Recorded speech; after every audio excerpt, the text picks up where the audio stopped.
Good evening to our viewers. Good evening to our panelists, our guests tonight. And good evening to all of you Guyanese brothers and sisters at home and abroad. It's a wonderful evening in Georgetown, and it's a wonderful time to be in Guyana because everyone across from coast to coast, from interior to the ocean front, everybody is focused on elections. Everybody's talking about politics and party politics and partisan politics as well.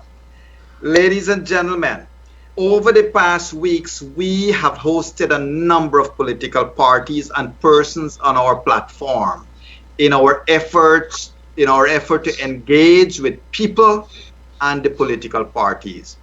And in doing so, the hardworking people at Globespan, Nohar Singh, Devin Bissoon, Kumar, and many others, they're working hard. Everybody's providing their free service to ensure that our objective, which includes, among many things, is met. That is, an interaction between the electorate and those who want to be elected. 2020 is a remarkable year. A year in which we celebrate 50 years as a republic. And we continue to be unable, unfortunately, to provide reasonable accountability to the people of this country by those in power. This year, is a year in which Guyana can start phenomenal growth if we can let it be. As a people, we obviously remain very divided. Every past president of Guyana took an oath to abide by our constitution and to be the president for all the people. But by and large, all of us somehow feel that we are not included in their definition of all the people.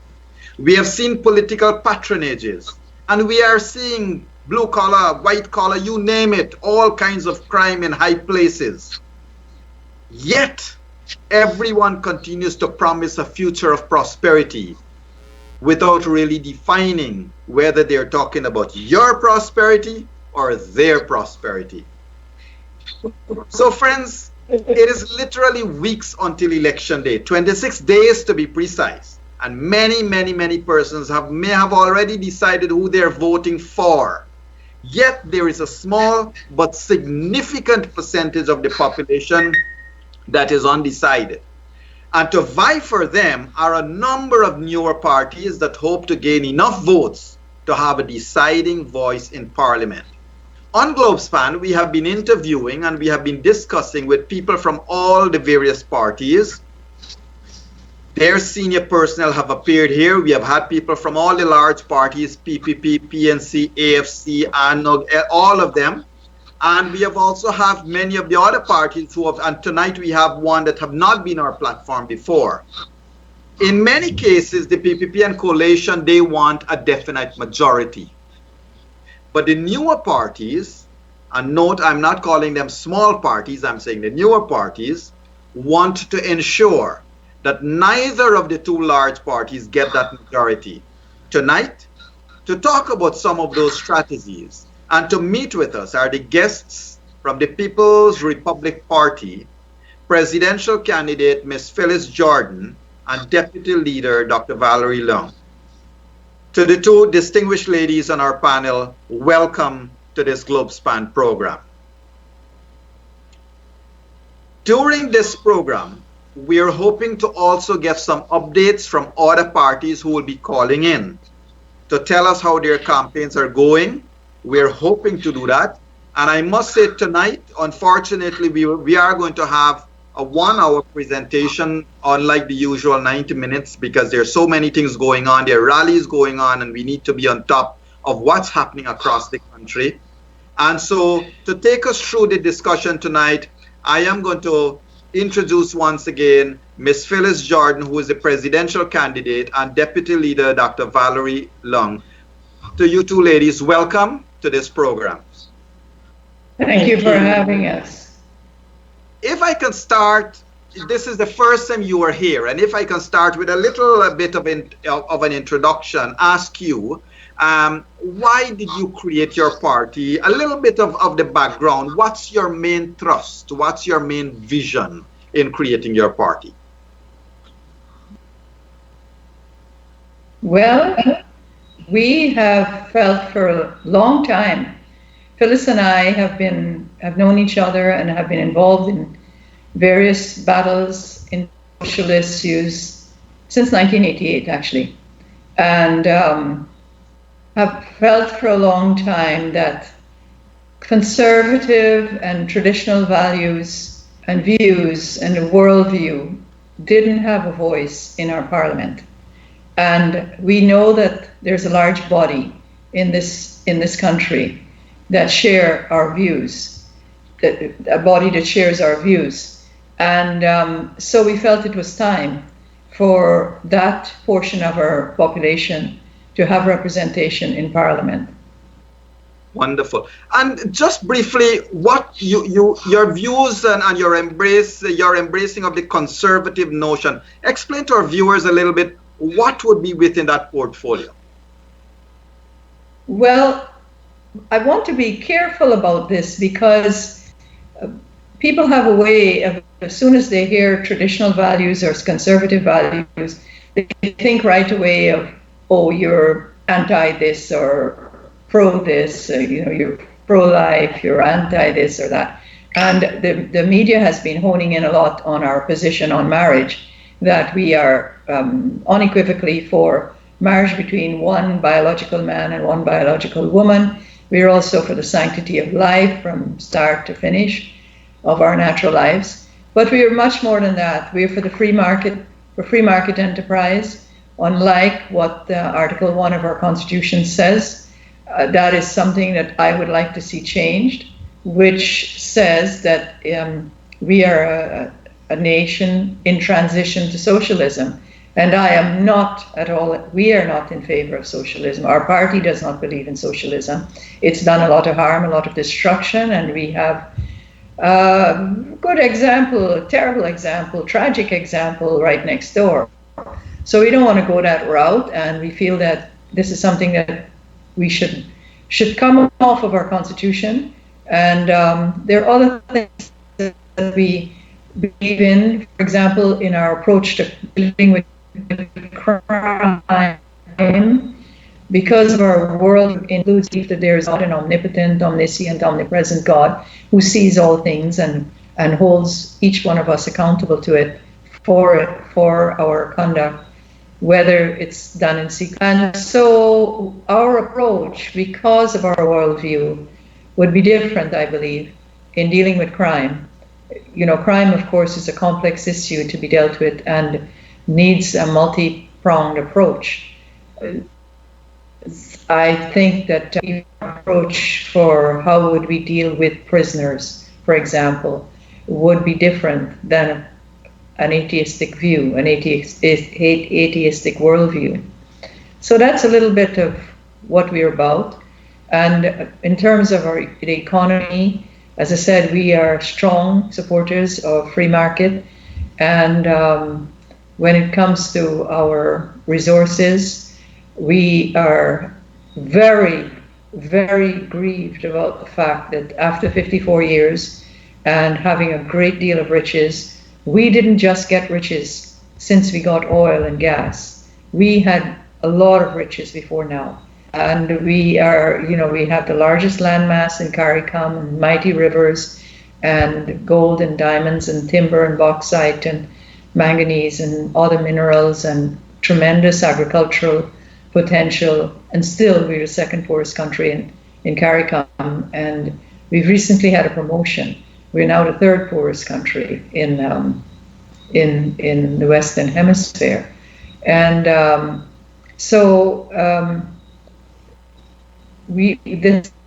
this should not be. This absolutely shouldn't. And we believe because of a lack of management, a lack of honesty and integrity in dealing with our resources and our revenues, and a lack of vision. I think I've said enough for now. I just was going to mention Thank you for that.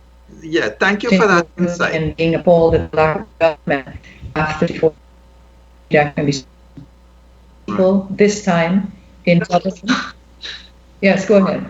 Sorry, thank you for that insight. Now, with regards to your approach, and you would have taken a very different approach to what probably many, if not all of the other parties are, in terms of assessing your role and what you want to do and your conservative views. How do you see that transcending people, a nation that is multifaceted, both in terms of freedoms, in terms of religion, in terms of politics, in terms of economics, because many, as you said, many of our leaders, their economic background may be different. So how do you hope to, interact and encourage people to vote for your vision in a multifaceted society like ours? Well, Dr. Leung and Dr. Mahadeo, when I last looked at the census, I saw that Guyana is predominantly Christian, about 50%, over 50%. There is just a very small minority of Guyanese that have no allegiance to God. Mm-hmm. Traditionally, we know that we are a religious people.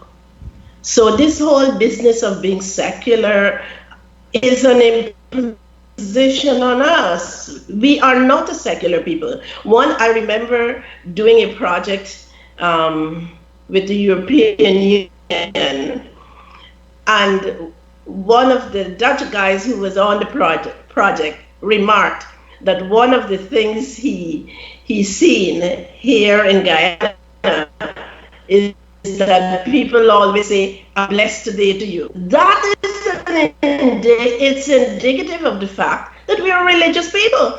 We wish each other a blessed day. So this business of our conservative worldview being anathema to most Guyanese is there are a lot of Guyanese, the majority of Guyanese are liberal values. I am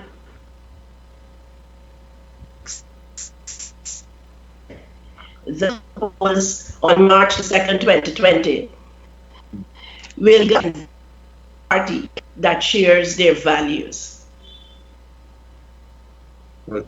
Thank you. But I guess the notion of us being a secular state is more designed so that you're not committed to a particular religion than to not be committed to religion or religious beliefs at all. Now, if we can just go to your assessment, obviously you view yourself as not just unique and distinctly unique, but different from what the current political players offer. What's your view, or what would you say would be the two top things that you would want to say the current practices are totally unacceptable to your party? Well, I think that the two biggest problems that Guyana has, it's like a plague to Guyana that has just kept us down for all these years. And the top one is lawlessness. We have a pandemic of lawlessness. It's as if it's gotten into our DNA over the past 54 years. And I have a conviction that whatever happens at the top always filters down to the bottom, whether it's in a family, a church, a business, or a state. Any unit, any agency, whatever goes on at the top will permeate right down to the bottom. So lawlessness has become the norm in this country. The second thing is mediocrity, where perhaps because of all of our deprivations and so on that the socialism took us to in the past, people have become, we never used to be like this. I remember, as a child growing up, I'm 64 years old, so I can still really remember what it was like to never have blackouts and to have really clean gutters that I actually used to walk in just out of mischief going home from school. It was, more exciting than walking on the gutters. The British had many faults and they have to answer for many things, but administration is not one of them. Administration points, and I think they imparted that to us, but that has long gone. Those same cannot be seen now. They're totally overgrown with grass. So no lawlessness in every way. Every problem we have in this country, you can trace it to lawlessness. The dirty cities, the broken laws, the building zoning laws being disregarded, the building specs being disregarded. People build up to their boundaries, they build on the reserves. All that's gone on in our economy, all the revenue that has disappeared and all of this, it's all, you trace it right back to lawlessness. Right. And the other thing that, as I say, has developed is mediocrity, whereby we become a nation of quarter pints or half pints. We fill quickly, one for $1. We're okay. We're okay with just getting by. I was lecturing at the university for a while in the Department of Law, and this really troubled me that even the administration was willing to settle for mediocrity. And if you come in there and you think you're going to make it place of excellence, or your department, or produce really sharp people and make it a place of excellence, make your department really, you're not appreciated for that. So I believe those are the two poles that back the rule of law and make us a people of excellence. Right. So Dr. Leung, very related. Go on. I was going to say that akin to making us a people of excellence, I believe accountability. Because when people are not accountable, then they feel you could do anything and get away with it. And particular as the major issues that our party would want to address. Our presence in that parliament should bring back, we expect it back, accountability and begin to restore some respect for the rule of law. It's slipping so long that we are not going to say it's going to be an immediate turnaround, but beginning to put things in place. So there is a distinction between being outside of the corridors of power and probably being in there. I mean, I've had two ministers of the current government who on this show said very clearly being in opposition is very different. So the reality was quite difficult maybe for some people to digest. Dr. Leung, I want to just come back to you a little bit on something, because you may not, we met briefly. I was actually, for a very short time, one of your students at the law school at the University of Guyana. So hats off to you, my former lecturer. But we are going to go off on a commercial break. When we resume, I would like you to tell us, and your presidential candidate, what's your party view on the oil contracts? Is it your view that you want to renegotiate? Because here is what. Many people don't, when we talk renegotiate, a lot of people get caught up in this thing, or you're renegotiating the revenue clauses and the money clauses, but there is the environment, there's everything. So when we come back, let's talk about your views with the contracts. Devin, commercial break. Thinking of securing your home or business? Worried about intruders lurking at your front door? scared of lifetime achievements going up in smoke? Then contact the professionals at A1 Security Solutions. We supply and install alarms, surveillance, access control, and fire systems throughout the length and breadth of Guyana. Also now available remote monitoring and GPS tracking for all your mobile assets. Our experience in technology over the years makes us capable of executing any job, big or small. Simply pick up the phone and call us on telephone numbers 220-0341 or 628-0551. A1 Security Solutions, supporting all your security needs. January marks 1 year since Globespan 24x7 embarked on this initiative to offer a platform that brings in all sides, all points of view, and all concerns. Viewers in Guyana and across the world are participating in discussions that are bringing to light issues relating to social, economic, and political matters that have been plaguing our nation. Globespan's platform offers Guyanese to express their concerns and discuss solutions in the political realm, thereby addressing the polarized situation. Discussions also include social ills such as alcoholism, domestic violence, and suicides that have been plaguing the people.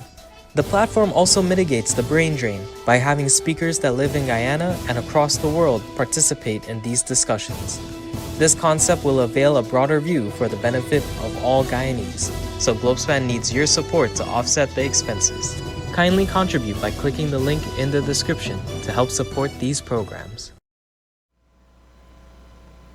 Thank you. We are back, and yes, let me echo that call from Globespan. We need your support to continue to do this. And yes, myself, yours truly, and other people in the program, we all do what we are doing for free. We don't, there is no revenues or cost involved, but there is a cost of the internet, for example. There is cost of managing the platform from New York and elsewhere. So please help us if you can, in any way you can.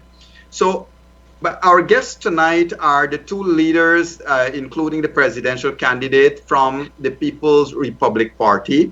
And we have spoken about their approach to politics in Guyana.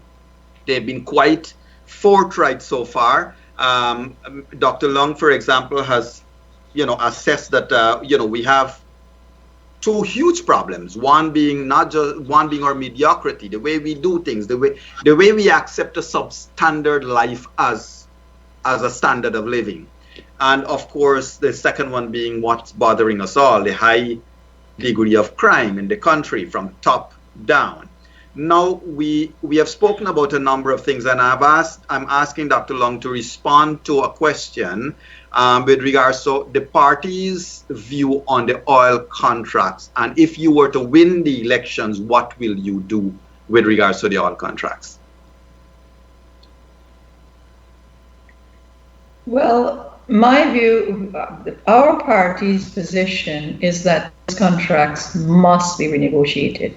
I'm infuriated by those contracts. What has been done to Guyana? Essentially, Guyana is just being blatantly plundered, robbed, and there are many clauses in those contracts that are just unjust and egregious. The financial ones, but as you mentioned, they're the environmental ones as well. But I want to focus more on the financial ones. Shame on us that little, smaller country, Suriname, next to us. I realize not that much smaller in population and so on.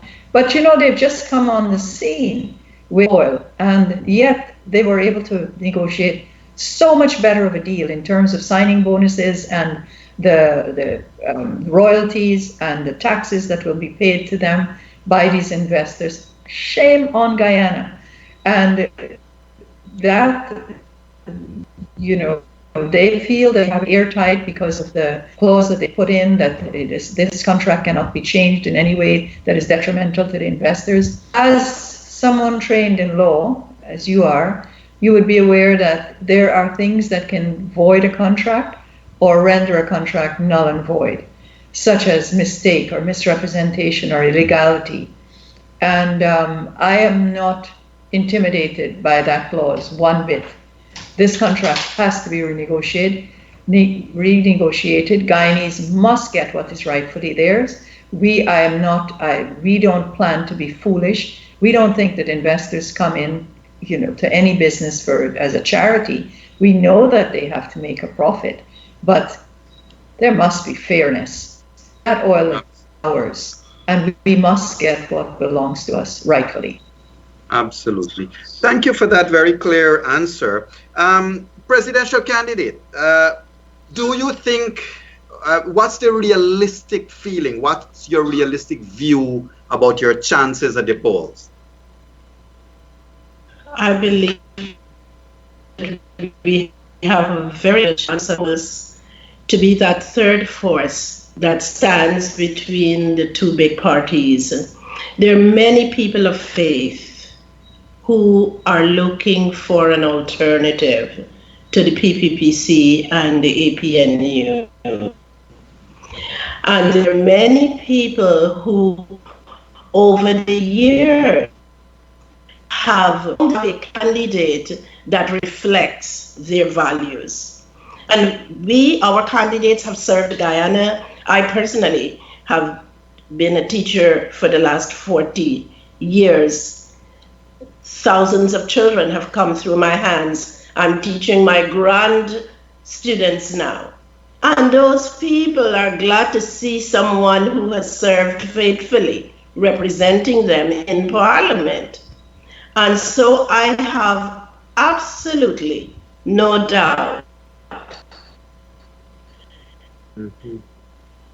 that for the PRP. I believe some people for the first time will be able to really vote their conscience, because a lot of the times when we vote, it's a very difficult choice. It's like 6 of one and a half dozen of the other.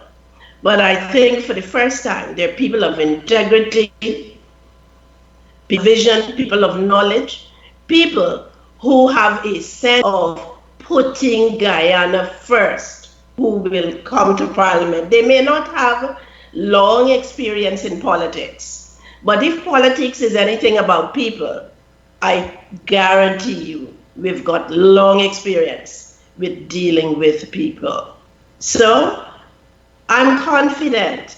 All that I am seeing as we campaign is arms of welcome. We're glad we've got something different. And this is for both of the major races. I'm happy to report that. Wonderful. That is indeed refreshing, because, I've said on previous programs with the newer parties that one thing that is clear with many of the newer parties is their reason for taking a decision in Parliament will obviously not be because they want to keep their seat or they want to keep holding on to some wealth or something, because they're going to have a decisive vote. Is there any potential, is there any chance that you would hope to, we're out of time in terms of collating or coalescing or even having a join the list. But was there any discussion in your party about joining up with others? Yes, there was. It's too late for us to coalesce because it should have been done before nomination day.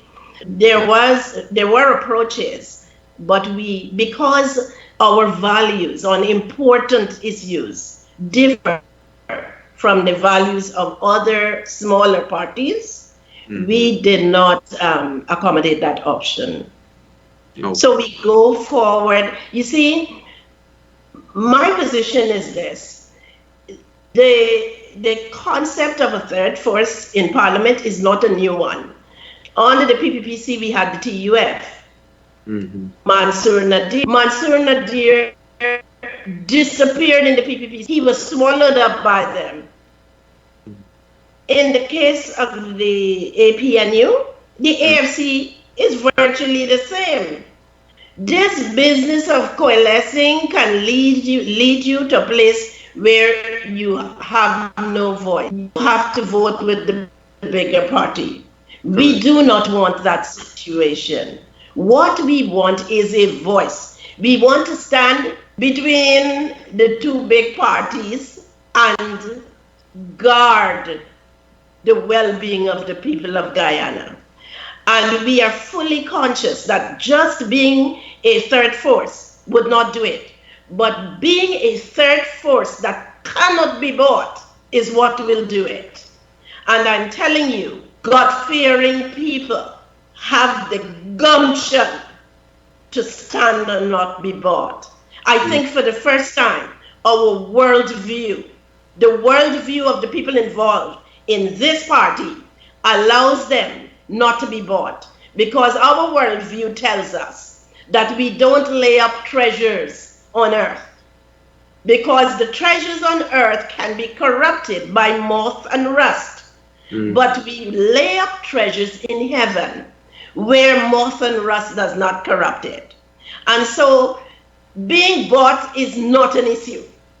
Correct. We go forward to be a third force that will stand between the ravishers and say the people of Guyana, Correct. for the first time in history, must get what they deserve.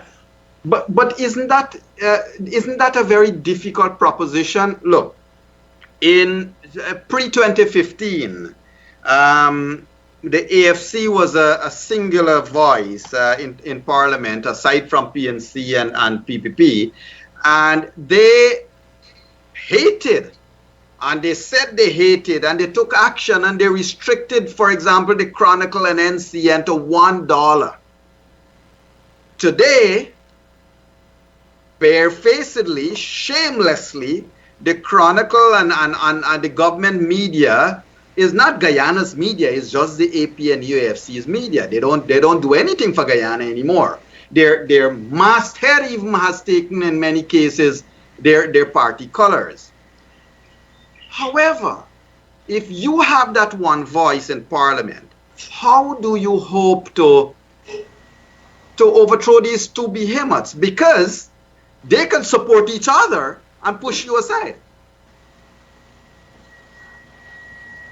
Well, we believe that by not getting lost in them, by coalescing with them and being neutralized, by standing alone, we will not be muzzled, and we will be able to call them out on things. We will be able to hold them to accountability and keep the people of Guyana informed as to what they're doing. And saying, look, these are the people you voted for, and this is what they're doing or not doing for you. They don't care about you. They've come in here to look after their own welfare, not the welfare of those who elected them. And we believe that if we stand, we take that stand and we maintain that stand long enough, the people of Guyana will listen. They will see these people for what they are.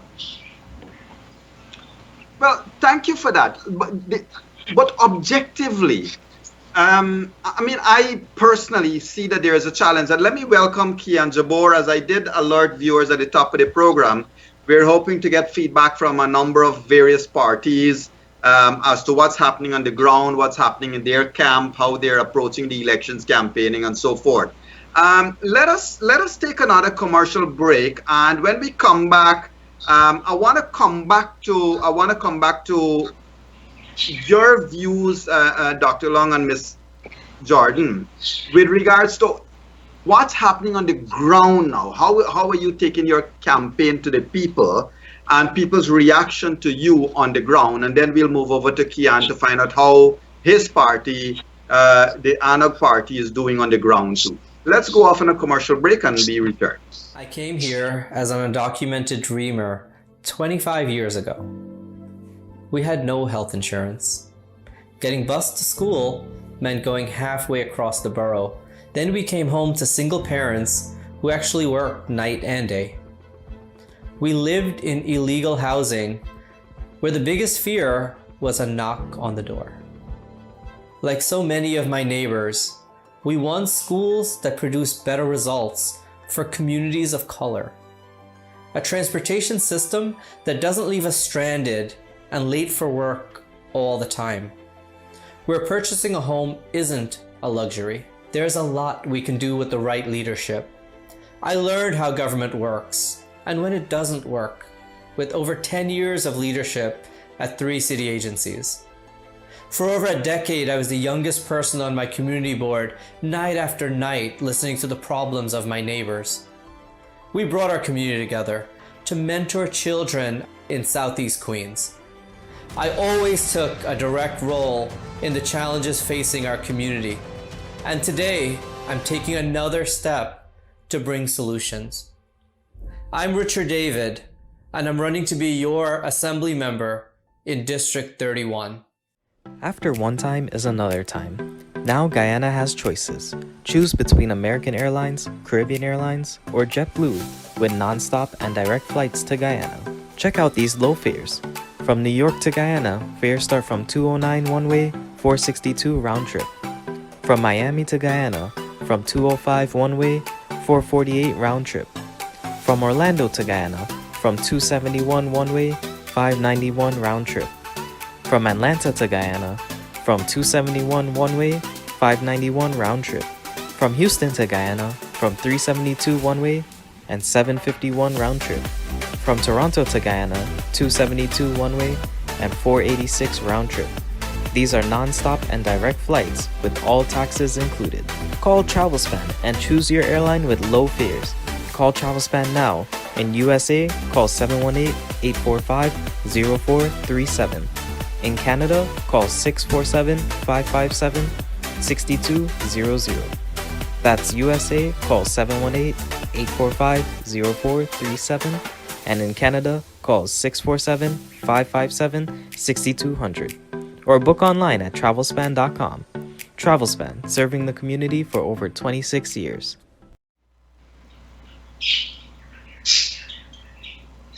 Thank you. And we are live once again with our guests, Dr. Leung and Miss Phyllis Jordan, both of them from the People's Republic Party. We are fortunate to be joined by Kian Jabor. Kian, I would presume that tonight you're not just representing, or are you, your party, or are you also going to talk a little bit about the joinder list? Absolutely, willing to happily talk about either. We're in the season now, so anything goes, right? No holding back, no hiding now. Wonderful. So let's go back to the People's Republic Party candidates in terms of Dr. Leung and Ms. Jordan. What your campaign has been like? How many regions or how many areas would you have visited? I know it's harder to have rallies the way the big parties do, and you know what? There might be no need to have rallies if you're going house to house, meeting people and getting feedback from people. But what has been your experience like? Well, undoubtedly, the major part of our constituency is people of faith. We are very conscious of that. And so we direct a lot of our attention to people of faith.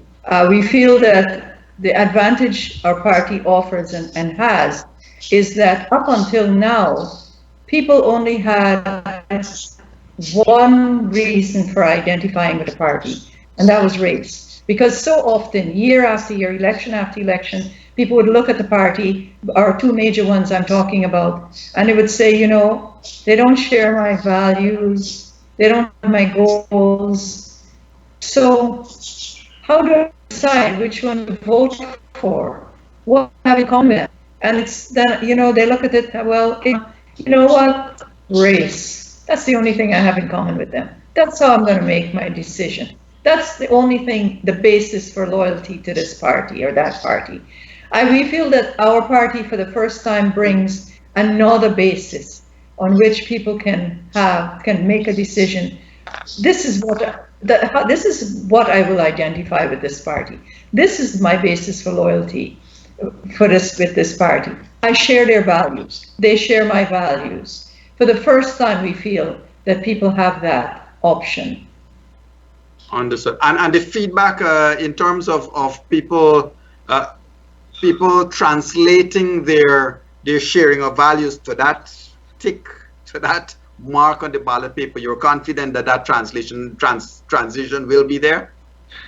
We are, yes. Okay. All right. Let's just go over to Kian a little bit. Kian, how is it on the ground and how has your campaign been going? I'm new to politics, so Really? yeah, I'm kidding. absolutely. So this this would be my first campaign season, Okay. and it's phenomenal. It's really an honor to be able to be out on the road representing Anug. Um, Coming into this from a citizen's point of view, an average citizen, just like everyone else, working, kind of going through and have deciding to get into politics now, you really get a chance to see that these guys earn their money. Let's not get into the details, but their salaries at least, it's quite a bit of work out here to try and reach every citizen in this country, to sell your proposals, what your ideologies are, to connect with various groups around the country that may hold the same values that you do. So it's exciting, and the reception has been phenomenal. I'm going to say our biggest challenge, and when I say challenge, I just mean our hurdle that we're facing, speed bump more so, is really explaining to the public that has been trapped in this two-party system for so many years, only having AFC recently. Yes, I know there's been other small parties before that, but to really get an understanding of what a party can do with a minority government, what a third party is capable of, and understanding that everyone has a place and can be represented and can have a say. It's not just about the executive and the presidency. It has, there's so much more layers to it. So it's really getting the public to understand that. All right. But isn't it amazing? I mean, I spoke to our two other guests earlier on this topic. Isn't it amazing that the new parties, I mean, every one of you, all the parties should have equal space in state media. Here is where I have a humongous problem. You have a man sitting somewhere, he's being paid millions, literally millions of dollars, producing all kinds of so-called newspapers that is supposedly being circulated in various parts of Guyana. Nobody vets it. Nobody looks at what proportion is given to the small parties. And I mean, Kian, to your point and what Dr. Leung said earlier too, the issue that is of huge proportions, we cannot take these things lightly. This is a slap on everyone's face that state media is not state media. It is a party system presently. Doctor, Sorry. go ahead. Go ahead. Even more important and more troubling than the state media and its monopoly that it is permitted, what is even more concerning to me is GCOM. I have just come through abuse by GCOM as far as I'm concerned. And our constitution is so constructed that GCOM is comprised of three commissioners from the opposition and 3 commissioners from the government. So essentially, when you say GCOM, you are saying APNU and PPPC, the 2 major parties. Now, we have the example of where this law about dual citizenship was passed in 2000. The very people who passed it proceeded to just break it, presumptuously, blatantly sign those statutory documents, statutory declarations, and take up seats in Parliament for 3 or 4 elections. And GCOM sat by when it was their colleagues and friends doing this and was complicit in breaking the law. They very well knew this did not become the law when the High Court ruled on it last year. They have been trying to present that. But this was the law since 2000. And the people who passed the law were the very ones who turned around. And then time after time, election have sat in that parliament for years with dual citizenship. And GCOM, and now all of a sudden, here they've become very, very informed about the law and very righteous, self-righteous, that they're going to target. And guess who they're targeting? And not wanting to answer questions about candidates that are still on their lists that may possibly have dual citizenship. Now, these are the people who have displayed such bias, such dishonesty for years, and these are the people that are tasked with overseeing the electoral process in this country and ensuring free and fair elections. Do you really think we can trust these people? They're totally biased, they've shown that, and they are working for the interest of their own parties. How do we trust them? This is extremely troubling, and this is something that needs to be changed promptly in our Constitution. Understood. And in addition to your point there, well, while many of the smaller parties, the newer parties, my apologies, while many of the newer parties may not have been around at that time, but also, the opposition and the government held the mantle of appointing GCOM's chair. Kian, you were going to give us a little bit of feedback about your party's view and what you would do with this whole fiasco of state media. All right. Just a touch on GCOM's. Sure. A second. We're absolutely right. You guys are absolutely right. We have Mr. Schumann as part of our joiners list, right? And the reality is, it absolutely is just victimization. It really was just a smear campaign just to bring the third parties down. All right. They've realized that the threat is there. They realize that there are these other options now. There's no longer the citizens of Guyana walking into the ballot box and seeing two names and choosing one. There's 6, 7, 8 names on that list now. And the public has the opportunity to see other options and to choose something that more follows their way of thinking and their ideologies. When it comes to GCOM, I always like to tread very lightly. The reason being is, at the end of the day, we have to play by the rules until we have a seat at the table with the opportunity to change it.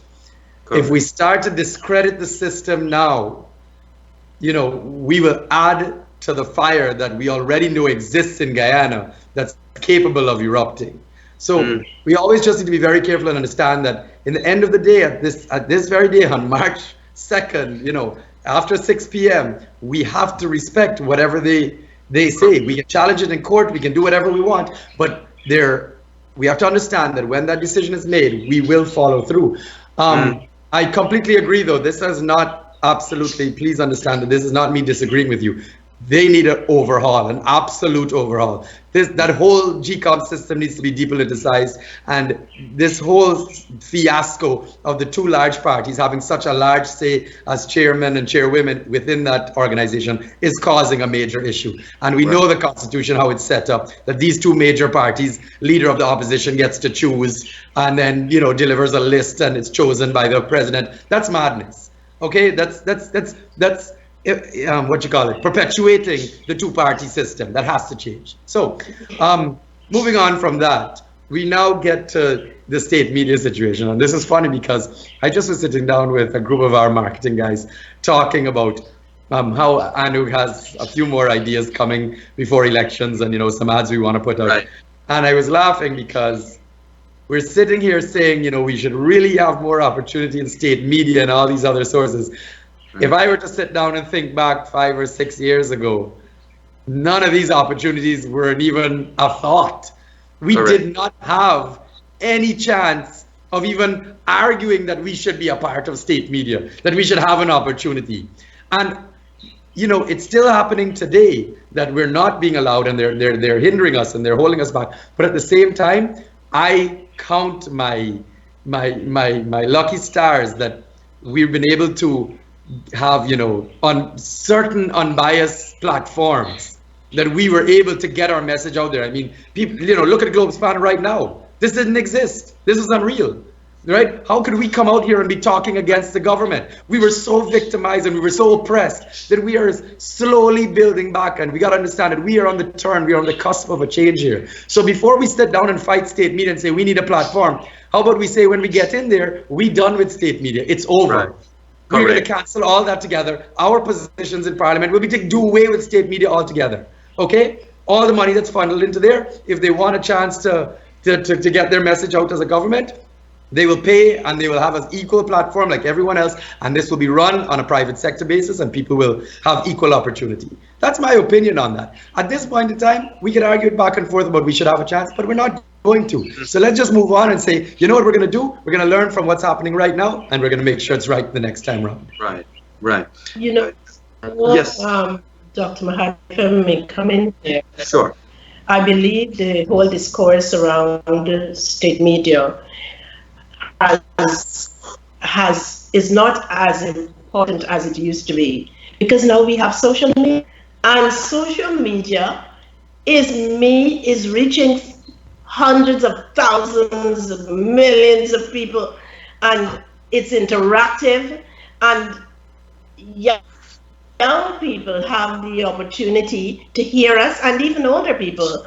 So my point is, yes, it'd be nice to have equal time on social media, but the importance of that privilege is far not as great as it used to be before technology allowed us social media. Right. And I do believe as small parties, we can utilize what there is in social media and still be heard. Correct. I don't disagree with you, and at the same time, we cannot, underestimate the amount of state funds that is even being spent to push certain agenda on state media and to create. I mean, you see fake news all over the place, and I'm sorry to see some of the blatant things going on. Let's go for a commercial break. We'll get back and we'll talk a little bit more about the campaign trail and what's happening across the country. Looking for an embroidery service or advertising services? Look no further than Inspire Incorporated. Get your very own personalized items that include rubber stamps, ID cards, mouse pads, diaries, polos, office wear, and so much more. Create your own logo or messages on any substract. It's very quick and efficient. Call Inspire Incorporated today at 222-2042 or visit at 62 Area Q, Turkine, Guyana. Times are changing. There are more airlines operating to Guyana. Travelspan GT offices in Guyana have very low fares. Fares have never been so low from Guyana to New York. Choose from Caribbean Airlines, American Airlines, and others. Call Travelspan GT for low fares and your choice of airlines. From Guyana to New York, fares start from $278. And from Guyana to Toronto, fares start from $354. And from Guyana to Trinidad, fares start from $174. Call Travelspan GT for any destinations. In addition to low fares, Travelspan GT has cruises, hotels, and tour packages to Europe, Dubai, India, Dominican Republic, and many more. Call our Georgetown office at 227-1701 or Rose Hall at 337-4287 or New Amsterdam at 333-6230. Travelspan also has offices in New York, Trinidad, and Guyana. Again, call 227-1701. Travel plans, call Travelspan. Thank you. We are back. Kian, how is it going across the country now? Let's talk more about the grassroots approach and what you guys have been doing to get to the different homes and the different settlements. And have you personally and with other members gone out to the interior, any of the interior locations and so forth? Interior locations, yes, but the grassroots approach is the start. All right, we think it's foundation, and we can't run from it. As much as we say we have these social media platforms, we have lots of people, opportunity to sponsor ads and get across the country. The fact of the matter is you still have to touch individuals on a personal level. And what we've done is we've made it an absolute necessity for our party to get as far and wide as possible across the country in person. For example, all this week, every single day this week, we've been over on the West Coast. We've touched everywhere from Lagrange all the way to Parika, right through every village as much as possible. We set up speakers and small stages in the marketplaces. As much as we're not attracting thousands of, or trucking in thousands of people, the fact of the matter is we're out there and we're communicating with the people, and we find it fantastic that the people are, understanding our message a little bit more when they have that person-to-person conversation where they can ask their questions and have their doubts and really get a chance to interact with you and find out what we're about as a new United Guyana. When you ask about interior locations, so tomorrow and Friday we are in Linden. Saturday we are heading to Kokwani. We overnight in Kokwani. We do Aichuni, and then we continue on our route from there on out. I think we come back to town and then we head up the coast after that, the east coast after that, all the way up to Mahika, Maikoni, all the way over to Rosignol, theoretically. So, you know, the actual campaign is not one like you might see for, and this is for everyone that doesn't know, it's not what you would see with the PPP and APNU, you know, having these big crowds and these big competitions of who could, you know, have more people at the rally and give out more shirts.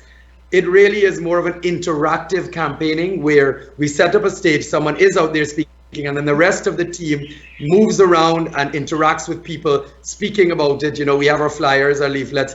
We've teamed up with our joiners crew. So, you know, we have our TNM and our LJP that join us on this trek, and we really build up our numbers and ramp up to touch as many people as possible. I do want to say, so importantly, that I think what has happened with this list this joiners list that has never been done before in Guyana, this new idea of political parties working together, is it has instilled a little bit of confidence in the public that their votes won't be wasted. And I think that's a big fear that was coming across a lot of people. Why am I giving you my vote?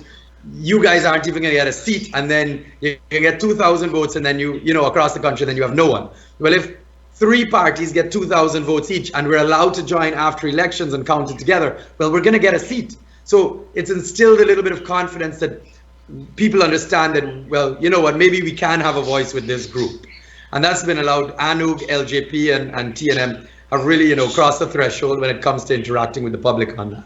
Correct. In fact, I think about 2 weeks ago or 3 weeks ago, I had the head of those 3 parties on the same platform, and we had a discussion about the joiner lists and the backdrop towards it and so forth. Kian, thank you so much for that feedback from across the country. It's been a pleasure to have you, as always, to have you on board and to tell us what's happening at the grassroots. Good luck to you, my friend. And give my regards to Tim and Ralph. I respect those 2 gentlemen a lot. And do have a wonderful evening. Thanks for coming on. Thanks for having me. Take care, everyone. You too. Dr. Leung, Ms. Jordan, thanks for being here. We are out of program time. I am going to allow you to have the final word because I still wanted to ask you with regards to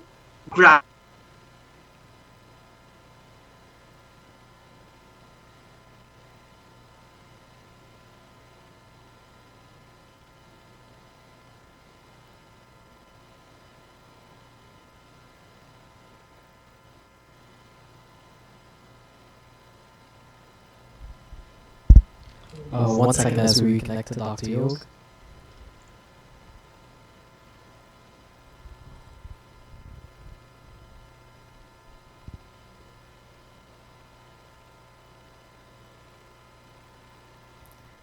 If you would like to give any more feedback about your party, that would be great in the meantime.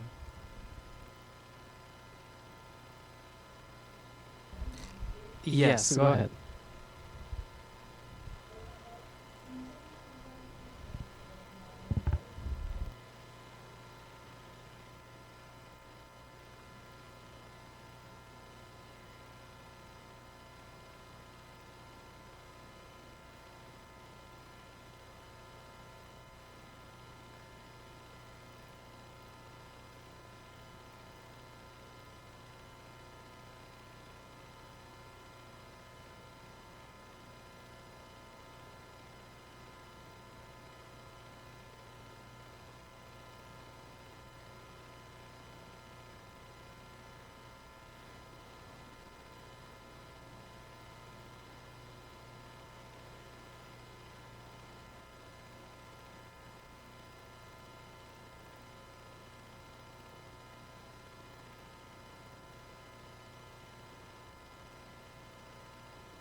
Is there anything else you would like to add in your closing statements?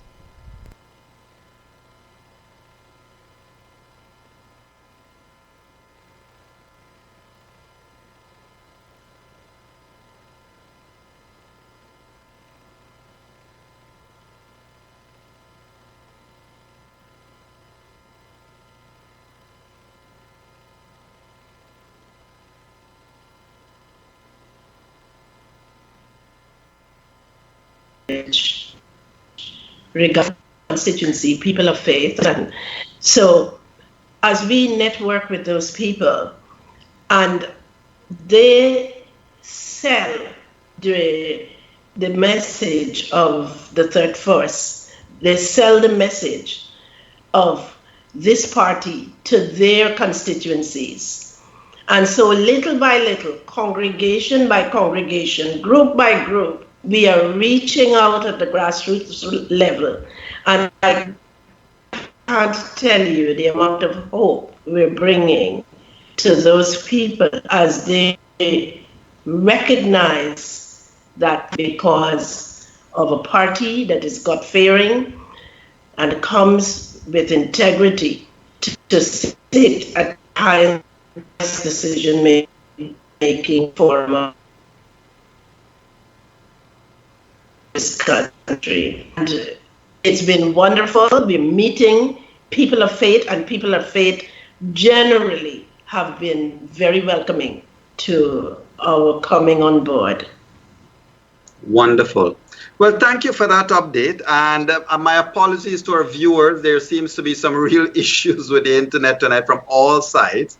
I certainly hope that, sooner rather than letter, the entire telecommunication systems can really be upgraded in this country. That's maybe another election issue. Dr. Leung, Ms. Jordan, thank you for being here tonight. I am going to ask you both, you first, Ms. Jordan, your final thoughts, 30 seconds. Well, the light has come. That's our slogan. And so I want to challenge Guyanese to take advantage of having a party that is contesting this election that shares the godly and conservative values that are a part of the majority of Guyanese in our country. For me, I would say to the Guyanese people, why would you vote again what has governed us for 54 years? Our wealth, our natural wealth, and our riches and our land mass, and this country in CARICOM. Do you really expect that they're going to change if they haven't changed for 54 years? That's, the well-known definition of madness. Doing the same thing over and over and expecting a different result. They're not going to change. They're self-serving. And Guyanese. We're on the cusp. We'll either become the most prosperous nation in the world, or we'll become more corrupt. And life will get harder for the ordinary person because the cost of living will go up because of the advent of oil. Correct. Well, thank you so very much. And it's been a pleasure to have you both tonight on our show. To our viewers out there, we did say at the top of the show that we're going to just go for about 60 minutes tonight. We have gone a little bit over that. Next week, Wednesday, I'm hoping to get the former President Donald Ramotar on our show to discuss his views of what's happening in the country and his take as to the political situation and his feeling as to what will happen at the next general elections. So join us next Wednesday for the next political, the political discussion that we're going to have with Donald Ramotar, former president of Guyana. Let me thank our two esteemed guests here tonight. Dr. Leung, Dr. Leung has been a lecturer at the University of Guyana on law. In fact, she's been one of my lecturers when I did law at UG. And Ms. Jordan, who has been a former teacher, but also a leader in her own community. Thank you both for being here tonight, and certainly good luck in the general elections. We'll certainly hope to have feedback from you in the next coming weeks with regards to your progress, but let the light shine. Thank you and have a wonderful night. To our viewers out there, thank you all and have a wonderful night.